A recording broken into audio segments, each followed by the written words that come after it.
While we were shooting a bunch of the shots, I noticed a little piece of fuzz that was located on the car. So we had this car and we were shooting the 2 talent, or 3 talent actually, and there was a little piece of fuzz that was on the edge of the doorway, and I noticed it. And there's like 5 monitors on set, so the director's watching a monitor, the AC's watching a monitor, the production designer's watching that monitor, the hair and makeup's watching a monitor, and then I've got my monitor, and VTR's got the monitor. Then there's a client monitor, so there's tons of monitors. But I noticed a piece of fuzz, and we had art, and it was right there, and I'm like, it was blowing around because we had a little wind, we had a wind to make the background trees move. So we're on a stage, and we're reproducing an outdoor scene on the stage. That was the job. And then I noticed this piece of fuzz, and it was kind of moving a little bit, so that's what made it kind of maybe a problem. Now, let me ask you, let me look at the chat. What should you do if you see something like that? Tell the department that is responsible for that. But the AD is the fastest thing to do. And sometimes there's no time. So that's exactly what I did.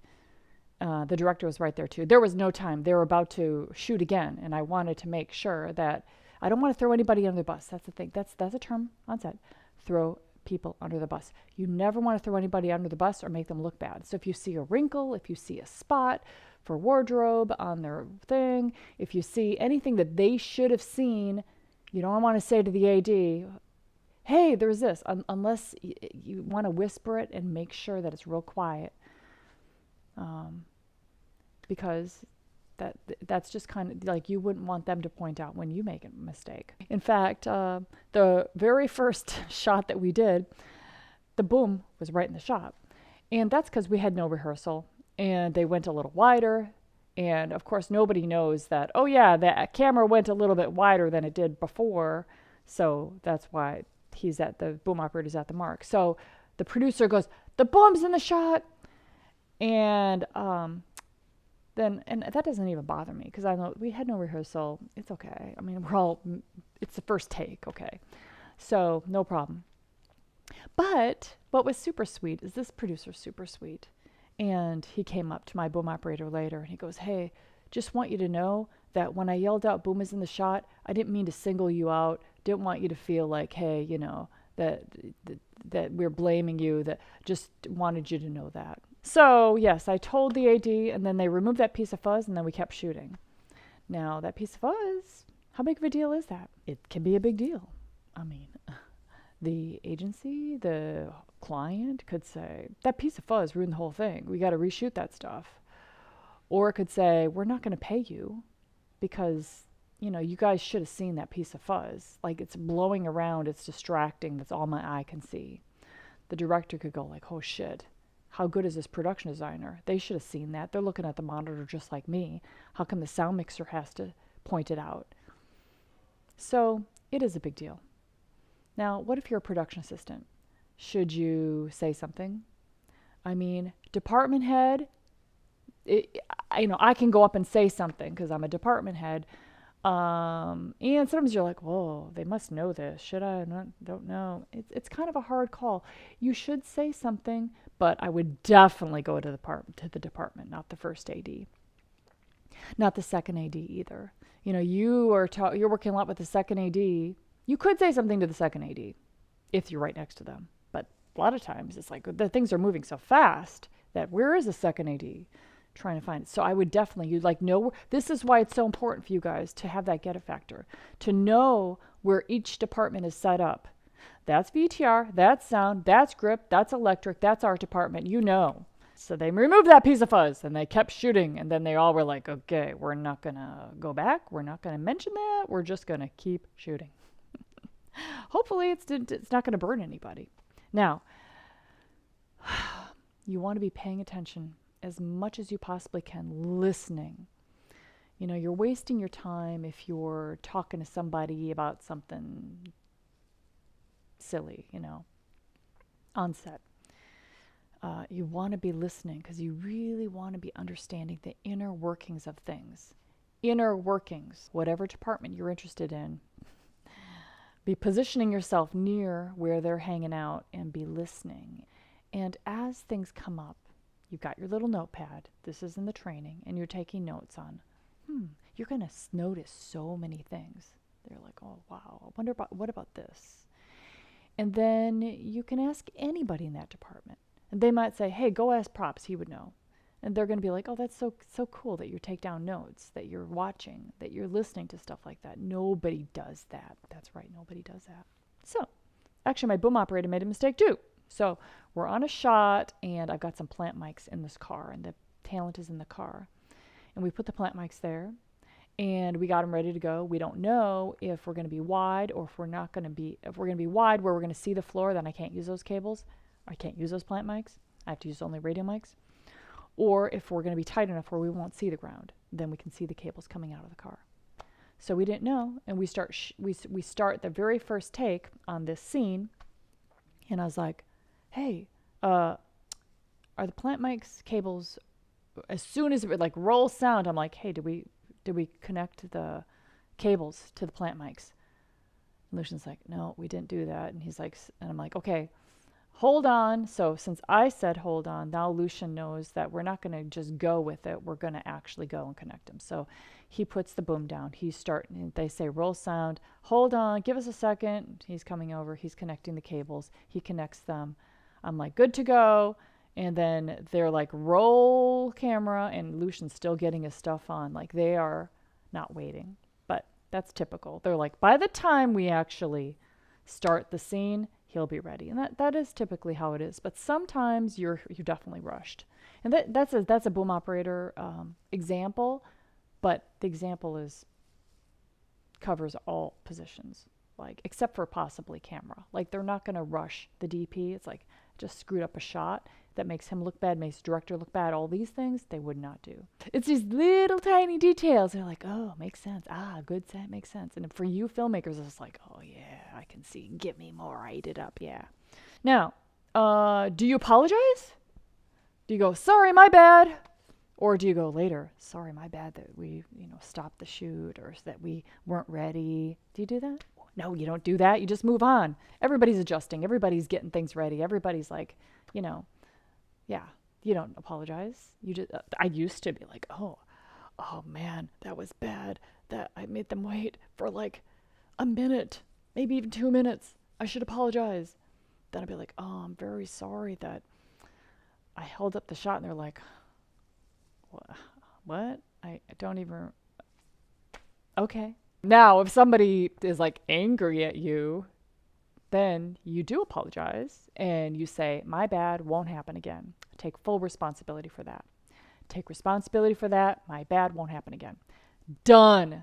Don't keep going on and on. I feel so bad. I should have known better. No, none of that. Okay? No matter what. Okay? If it's not your fault, then don't say, well, that's not my fault. That wasn't my department, or give an explanation. Just say, hey, my bad. Take responsibility for that. Yep, got it. So then what that does is it allows the other person to free up their frickin' mind and move on. When you don't take responsibility for something, then it's like bow, bow, bow in their head associated with you. And you will get fired. Pretty much. Yep. It's like that's a lack of judgment, and they're not going to tell you. You just won't get called next time, or you are moved lower on the totem pole for sure. Oh, here's another mistake I made. Before the shoot, Steve, the first AD, he calls me. I was driving. I didn't see the call. And he goes, then I listened to the message, and he goes, you don't need to call me back. Just want to give you the information about the shoot. And he's just telling me about the shoot. It's pretty typical. 3 talent, the car, we're on a stage, 2 days, walk away, blah, blah, blah. I'm like, okay, great. And he's like, he said in there, you don't need to call me back. So I didn't. No, I always call back. I didn't that time, though. I'm like, he said that you don't need to call him back. First thing that I see him on set, I don't know how I could tell, but something like, it was like, I don't think he said you didn't call me back, but that was right there. He goes, yeah, you never call me back. And I said, no, I always call you back. That was the first time I didn't call you back. And I said, so from now on, I will call you back. And he's like, okay. He wanted me to call him back. He just wanted to check me off. Even though he said that, he didn't mean it. He wanted me to call him back. Funny, huh? If they call you, there's just it's like part of their job that they have pride in, and they just and it's the way that they've set themselves up mentally to know that everything has been relayed and discussed, and maybe something would come up that you would be able to discuss. That's why they're calling. They want that shoot to go smooth because they want to get hired again, and they want you to also have taken responsibility for what you're going to be doing on that day. So it's, that puts a little bit of responsibility. Hey, we discussed this. We have that speaker ready. We're going to have the fan on set. These things are happening. There's going to be fast turnovers. We're going to be having 3 moves on this stage. Want you to be ready for it. Just like I have done my job if I've relayed all that over to you. So that's why they want to talk to you on set. I get called for this job from the producer that I shot a big shoot for in Hawaii. And I hadn't worked with him. That was 3 years ago. I haven't worked with him since then. So he calls me. So I guess you'd call that out of the blue. And, hey, are you available? We got this to shoot. Now, the production supervisor I worked with a month ago, right before we both got COVID, and we had to cancel on the job because we got COVID. So I'm like, oh, yeah. He's like, big smile. Oh, so good to see you again. And I'm like, yeah, so what's been going on? I haven't seen you for so long. You've been working out of town. And I'm kind of giving him a way to, like kind of explain why he hasn't called me. Oh, yeah, but, well, actually, I've been doing a lot of non-union. Now, he can call me for non-union, but he didn't think that he could or whatever. I didn't say, oh, by the way, you can call me for non-union. That'd be a little bit too, like, kind of like, I don't know, a little bit too, like, desperate-ish. It's just like, oh, okay. You could do that at the end of the shoot. Go, hey, by the way, I do non-union too. Call me. I'd love to work with you. If it goes well and you feel that vibe with that person, that would be the time. So he says, yeah, I've been doing a lot of non-union. And I'm like, oh, okay, right, got it, yeah. And he goes, actually, so I've been working with somebody else. And actually, this last person that I've been working with disappointed me, so that's why I decided I'm going to call you. I'm like, okay, cool. I'm like, disappointed. Boom, boom, boom. I'm like, wonder what that was. And I didn't ask him, what was that right then and there? But I'm like, I'm gonna see if there's an opportunity to find out what happened. I just want to know, because somebody that he's been working with for years, that would be interesting information. You always want to know what could it be that happened. And so then later I asked him, so what happened with the other person? I'd like to know. And he goes, oh, well, it was the shoot. It was Wild Sound. I was like, Wild Sound, huh? He's like, yeah. It's like, the sync sound was fine. But on the Wild Sound, which is where it's not dialogue. It's just like sound effects. Like you're shooting stuff that's happening in front of the camera, but it's like, a cup, crashing to the ground. Or now they have the lawnmower that they want the sound of the lawnmower and they're going to shoot the lawnmower. That kind of stuff. When they did the less important stuff, but it's all important, as you can see, the person was never there. They were not ready. And so the director would be like, hey, the AD would be like, hey, let's get sound in here. And the director was like, hey, this has happened a couple times that when we want to shoot this, you've got to call for sound and they're not ready to go. And complained apparently to the producer because he said, yeah, the director said, hey, what's the deal with your sound guy? He's never ready when we need him for the Wild Sound. And I'm like, so did you let him know that? He goes, yeah, I did. And it kept happening. So I'm like, oh, okay. I'm like, that's very interesting. I was like, wow, that's too bad. And so I got the opportunity. Well, guess what happened that day? They wanted to do Wild Sound, and guess where I was?